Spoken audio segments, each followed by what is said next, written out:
Hello, magandang gabi sa inyo lahat. So meron tayong ire-react ngayon. Ito ay sa KMJS ulit, no?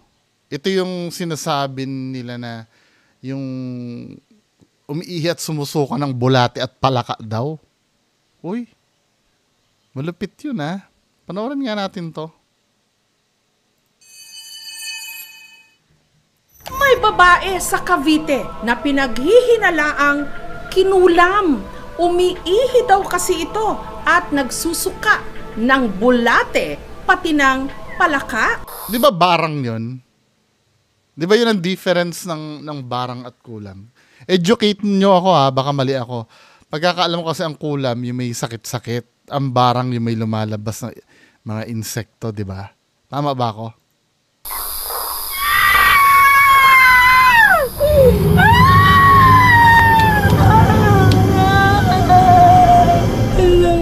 Namimilipit sa sakit ng tiyan nung abutan ng aming team ang 63 anyos na si Nanay Hilda. Kailangan talaga nandun yung buong team. Hindi niya tunay na pangalan. Napahandusay na nga siya sa sahig, sa sakit. Gusto ko mabuhay ng normal. Ayaw ko ng ganito. Nahihirapan na pala akong kaaway. Nangangamba kasi si Nanay Hilda na anumang oras, maulit na naman daw ang kanyang kinatatakutan. Ang di umano, pag-ihi at pagsuka niya ng bulate at palaka. Pag minsan nakakatatlong rin. Yung bulate, pagsuka ng bulate, okay pa yon. Pero palaka, pero feeling ko baka mamaya hindi palaka to I don't know, tingnan natin yung sasabihin ng expert mamaya. Kung may... Palaka, isa lang yung napicturan, pero sa totoo, 6 po yun. Hanggang Grabe naman yun, 6. magkulat na po ako sa tako. Ayaw na. Nahimatay po siya. Kung nung una, skeptic ako, baka mamaya may parasite to si ate sa katawan. Pero doon sa palaka part, tingnan nga natin opinion ng At nung nagkamalay po siya, sumusuka na po siya. Talagang actual po na lumalabas po sa bibig niya. Sinusuka niya galing sa bunganga, saksi ako. Tapos pag umihi siya, kasabay rin. Nagsimula raw ang lahat nung nakatanggap si Nanay Hilda ng tawag nito lang nakaraang taon. Day, parang awa mo na. Iwanan mo na yung lalaki na yan. Ang bababae din yan. Buhay ka pa, uuurin ka na. Ipakukulam kita, ipababarang kita. Sinumpa-sumpa niya na ako. Ang tumawag, di umano, dating karelasyon ng dati ring live-in partner ni Nanay Hilda. Matapos lang ang 1 taon, si Nanay Hilda, di umano, nagsimula na raw umihi at magsuka ng bulate at palaka. Many times kaming nagpa-doktor. Sabi naman ng doktor, okay naman mami. Huwag kang Hindi, kailangan namin na result. Hindi pwedeng okay naman. matakot, madadala pa yan ng mga medisina. Pero So meron talagang, kung madadala pa ng medisina, pwedeng medical condition nga. Tingin ko parasite to. Need niya ng anti-nemetic. Tama ba ako? Wait lang Medyo rusty na yung knowledge ko pagdating sa gamot anti-nemetic ba? Tingnan ko lang Anti-nemetic.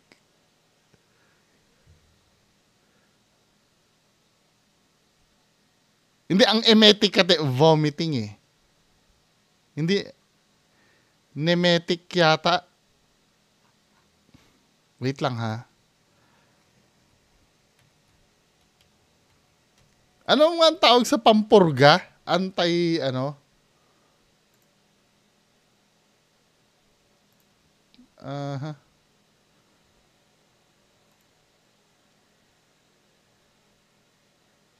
Nemetic ba?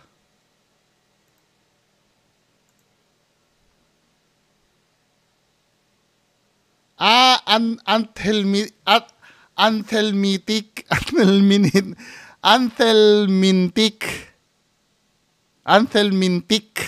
Hindi anti-emetic. Ang anti-emetic sa pagsusuka. 'Di ba? Pero anti-emetic, yun yung mga mebendazole. Ano pa ba yung mga anti-emetic? Antiox yata is brand. Pero ang generic name ng Antiox is mebendazole. 'Di ba? Pagka iinom ka, lalo na sa mga bata, regular yan yung pag pinupurga yung mga bata. Para hindi matakot yung mga bata. Ang gawin yung mga kababayan ko, painumin nyo muna ng syrup na antihistamine. Let's say diphenhydramine. Ang rasyonale nun, bago mo purgahin, para tulog yung bulate na nalalabas. Ano ba naman? Pasintabi sa mga kumakain, ha? Yun ang technique doon para hindi matakot yung bata pagka pupurgahin nyo. Dapat tulog yung bulate na lalabas. Painumin nyo ng antihistamine. Yung anti-allergy. 2 beses sa isang buwan kung umihi pa rin daw siya ng bulate at palaka. Kaya lumapit na siya sa albularyo. Hinilingan ko po yung tubig na iinumin niya. At the time na naghihiling ako sa kanya, hindi din ako tumigil sa padasal sa kanya. Ayon sa albularyo, si Nanay Hilda, isinumpa Yung sumpa, babalik-balik yung sakit niya. Ang magpapagaling lang dyan mismo yung pagpapatawaran yung mag-asawa. Sabi ko sa asawa niya, napuntahan yung babae na sumumpa sa kanila para patawarin niya kasi yun lang ang nakikita kong remedyo.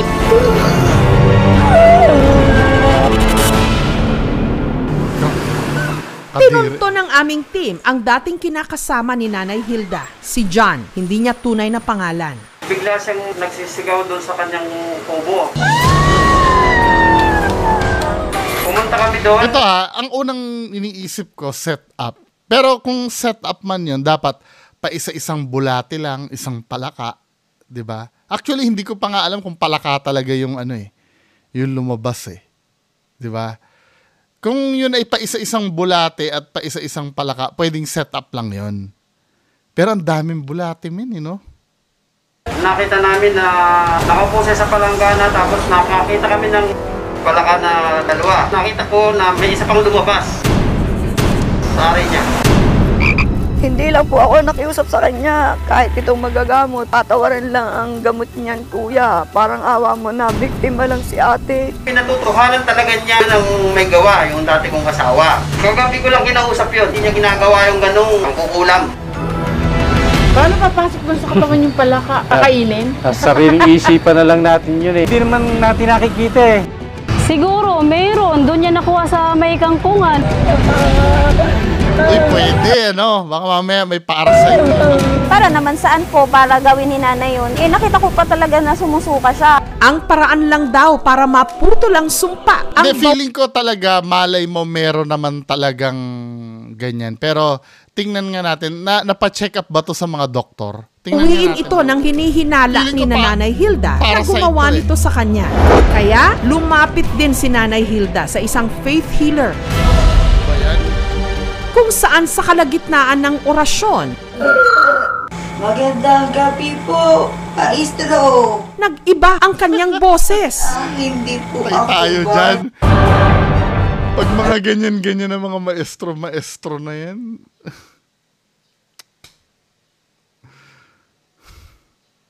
Hindi ito. Alam nyo kung bakit ako napaisip na baka ito ay maaring totoo na ito ay parasitic yung Kasi ang dami nung uod 'Di ba? Kasi kung pepekein ni nanay yun, uod, sorry. Bulate pala, magkaiba pala uod at bulate. Sorry. Maraming bulate, yung kumalap muna siya ng bulate bago niya, 'di ba, men? Ano bang klase ka? Tinatanong kita, ayusin mo yung sagot mo. Espiritu po. ako. Ito na nga kaya ang sinasabing sumumpa sa kanya. Yun nga po. Pero espiritu siya eh. 'Di ba? Let's say espiritu to, tapos contradicting ito doon sa sinabi ng isang albularyo. Yung si mga kababayan, hindi ko naiintindihan kung ba't naniniwala ang mga kababayan natin dito. Kontra-kontra yung sinasabi ng mga albularyo dun sa kaso ni nanay, itong isa espiritu daw. Yung isa mangkukulam. I'm so sure yung unang albularyo na cold reading lang kay nanay yon. Na kaya kasi kasi may nagsumpa sa akin, kaya ako nasabi na ganito, ganyan, di ba? Na cold reading tuloy ng albularyo. Sinabi ng albularyo, yun na nga yun. Pero itong isang albularyo, espiritu na.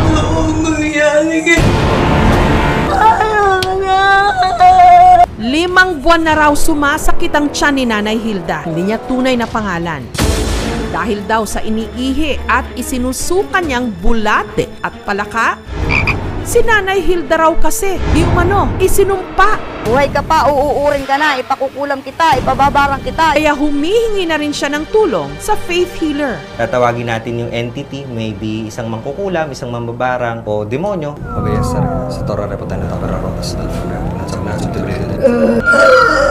Magandang gabi po, maestro.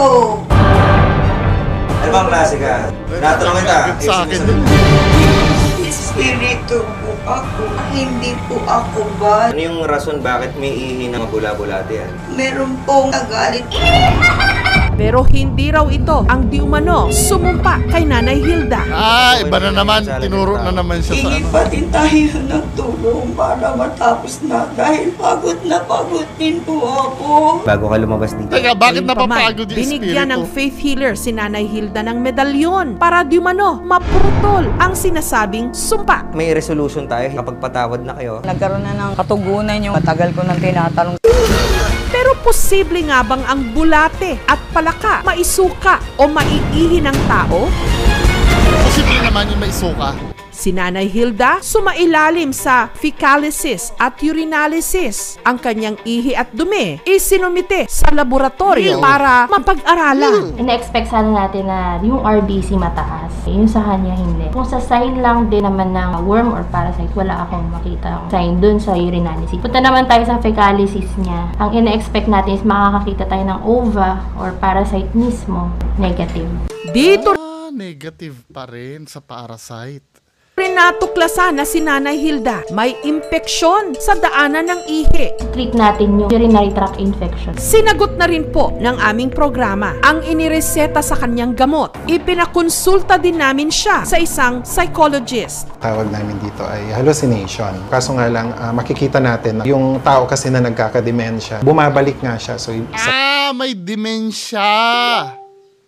Pagkabata, which is isa sa mga symptoms na nakakabuo siya ngayon ng bagong katotohanan. Hindi na siya imposible. Ang tanong, saan nakukuha yon? Ano yung kumukuha siya ng mga bulate? Bagay. Kaya lang siya lumabas dahil ipinasok siya sa loob ng tiyan ng tao. May stomach acid, buod o palaka. Hindi nila kakayanin na mabuhay dun sa acido na nasa loob ng tiyan natin. Kahit late-late nila ako, pagtawanan nila ako sa buong buhay ko. Scientifically, matutunaw dapat yon sa Kasi wala namang nakitang itlog ng bulate dun sa... Sorry sa mga kumakain wala na, ayon sa medical test, wala naman siyang sign ng ng parasite . Naranasan ko at mayroon pa po talagang saksi. Samantala, sinubukan din naming makipag-ugnayan sa babaeng tumawag daw noon kay Nanay Hilda pero tumanggi itong magpa-interview at mariin niyang pinapabulaanan na meron siyang kinalaman sa nangyayari ngayon kay Nanay Hilda. Samantala, sumusumpa ang mga anak ni Nanay Hilda na hindi gawa-gawa lang ang mga kakatuwang pangyayari. Yes, I do believe na hindi naman gawa-gawa to. However, na-assess siya ng expert na may dementia . Di ba? Ano ba yung dementia na yun, men? Dementia meaning...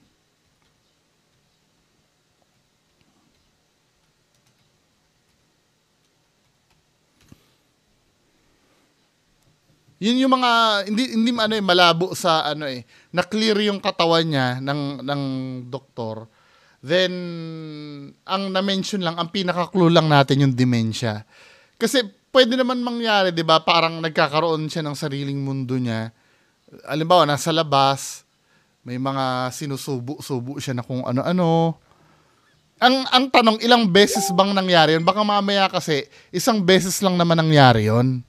Tapos ang palilitawin ng mga kamag-anak ay laging nangyayari. Kung isang beses lang nangyayari yan, maaring ang theory ko ganito. One time, umatake yung pagka-dementia niya. Siguro, may kinalap siyang mga kung ano na nilagay niya sa bibig niya or something. Then, naisuka niya, no? Akala naman tuloy natin, yun. Pero yung iniihi, baka mamaya na ilagay niya lang sa bowl yun or something.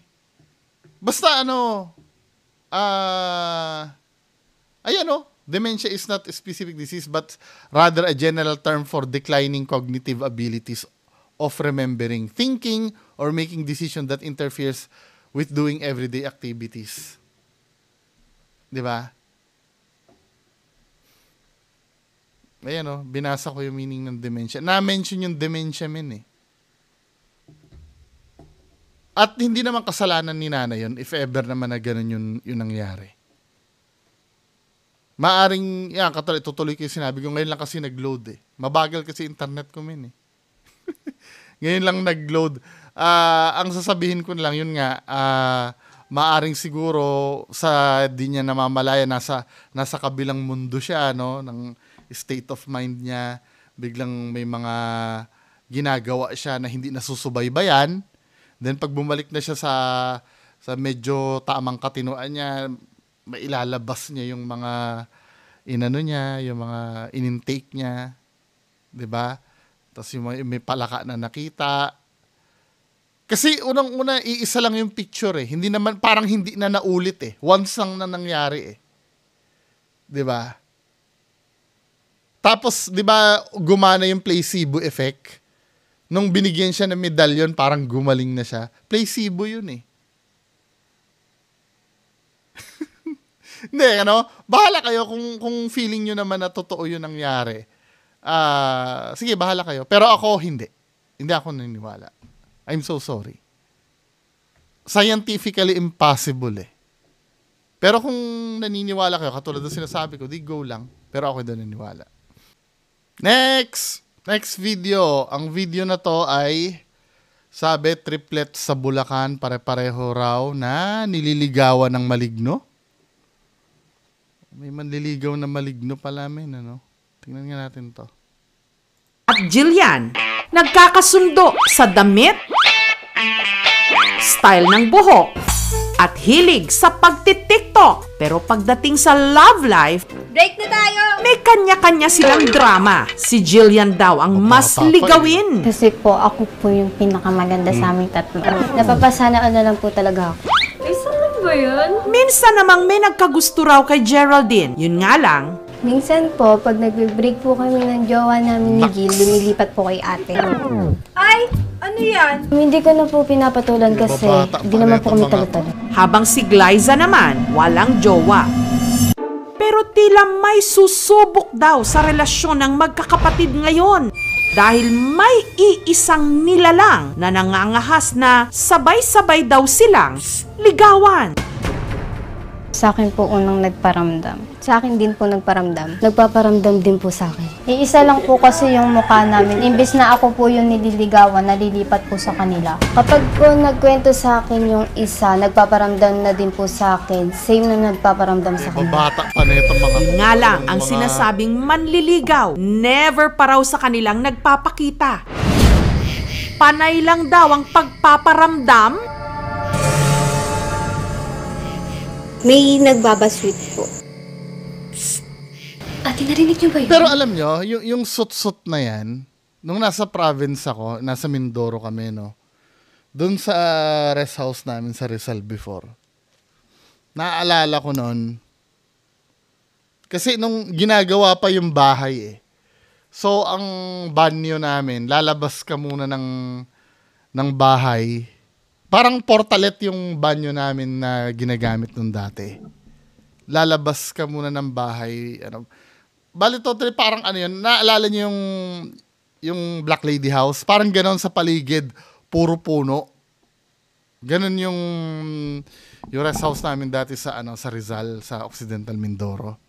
So, naalala ko noon, paggabi, ihing-ihi na ako. Iihi ako sa labas, kailangan mo lumabas eh. Tama? Lalabas ka eh. Hindi ka pwede naman ako umihi doon sa garden. Kaya lang, papagalitan ako ng nanay ko pag nahuli ako. Kaya, matalas ang tenga ng nanay ko doon pag doon ka umihi. Pagagalitan ka noon. Hanggang kinabukasan, yari ka doon. So, napipilitan ngayon akong magbanyo dun sa Nakakarinig talaga ako niyan, yung mga ganon. Pagka lumalabas ako, gumaganon talaga. Na hanggang ngayon, hindi ko pa ma-explain kung saan nanggagaling yung na yon. Dito sa buhay ko, may mga nararanasan ako na ganyan na napapaisip na lang ako, no? Na talagang ano ba yun? Confirmation ba talaga na may nag-i-exist talaga yung mga nilalang na ganyan, men? Pagka ganun, madalas kong maranasan yung pag sa mga bukid-bukid na lugar. Katulad ganun kinuwento ko, pag lalabas ako, dahil ang dadaanan mo dun, damuhan hanggang makapunta ka dun sa banyo eh. Wala lang, creepy lang. Alam ko yan, parang totoo yan yung sumusut-sut na yan. Hindi ko lang ma-explain kung ano ba yon. Ano ba yan? Dahil dulot ba ng insekto yon? Or sa isip ko lang? Pero ba't na-experience ng iba? Kung sa isip ko lang. Ilang beses din po nangyayari yun tuwing 12 a.m. Yan, mga ganyang oras. Ang tinutukoy kasing manliligaw ng triplets, hindi raw tao. Sabi nila baka daw po may nanliligaw na kapre. Baka po may nanliligaw po sa amin 3. Parang putok yung ulo. Tingin po namin bangkay po. Ngayon ba? Wala kayo nakikita? Sa likod lang po as in. Dito lang po malamig eh.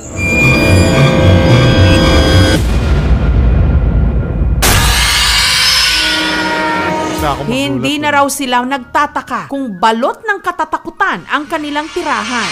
Ang kinatitirikan kasi ng kanilang bahay dito sa Baliwag, Bulacan, napapaligiran ng 4 na sementeryo. Hanggang nitong Hulyo, ang manliligaw daw ng triplets. Habang nagtitiktok po kami, may bigla pong dumaan. Natakot po kami.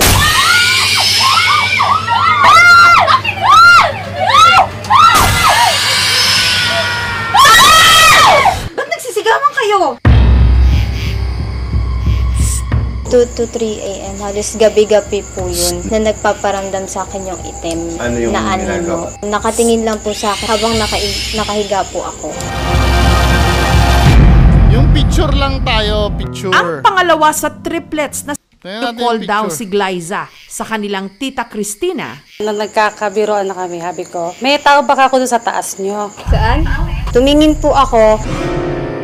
Wala naman po akong nakita nung time na yun. Natakot mo lang ako eh. Yung iba po namin kasama sa bahay, nandun po sa loob ng bahay. Imposible din po na may sumilip dun kasi po wala naman pong butas dun. Kasi ni-screenshot ko ulit. Binilugan ko yung mukha. Sinend ko ulit sa kanila. Ang nakunan sa kanilang video call, ito. Ayaw nga, no? Titigang maigi ang screenshot ng video call. Pero mukhang paredolya lang to, men. Hindi naman well-defined yung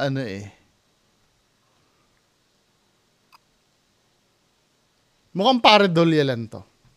Hindi siya, for me ha.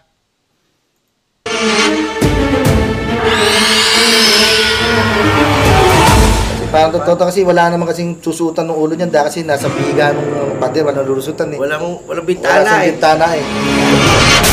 Ulitin na natin yung pader, walang lulusutan eh. Walang bintana eh. Bintana eh.